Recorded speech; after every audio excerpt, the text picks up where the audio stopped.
Nikita Mirzani renovasi toilet penjara, karena gue jadi bagus ucapnya.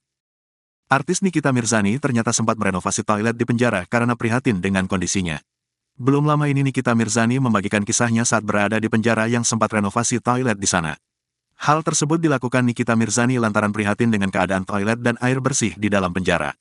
Toilet namanya penjara ya toiletnya itu pasti enggak baik, enggak bagus dan enggak bersih, ujar Nikita Mirzani seperti dikutip pada laman Krasinik Mirror, Rabu, tanggal 11 Januari tahun 2023. Nikita pun melanjutkan kisahnya yang sampai merenovasi toilet penjara demi kenyamanannya. Jadi kamar mandi itu gue renovasi minta izin ke kepala rutan yang lama, untuk merenovasi kamar mandi, karena masuknya gue, jadi gue merenovasi kamar mandi itu jadi bersih jadi bagus. Semua klosetnya gue ganti, terus ada TV juga di dalam, rutan kelas 2B itu juga selalu ada kegiatan main voli, merajut, ngaji, sekolah lagi kejar paket ABC, kisahnya. Lanjut Nikita, ia mengaku tak pernah memakan makanan yang disediakan di rutan. Pacar Antonio Dedola ini akui ia selalu dibawakan makanan dari luar. Alhamdulillah gue itu gak pernah makan makanan dalam penjara, ujar Nikita. Jadi gue itu selalu dikirimin makanan dari istrinya Ketua PP Pak Johan Teteh Tania baik sekali tiap hari gue dikirimin makanan, juga dibawain Bang Aji gue selalu dibawain makanan, imbuhnya. Berlanjut ia juga menceritakan menghabiskan 12 buah galon untuk mandi.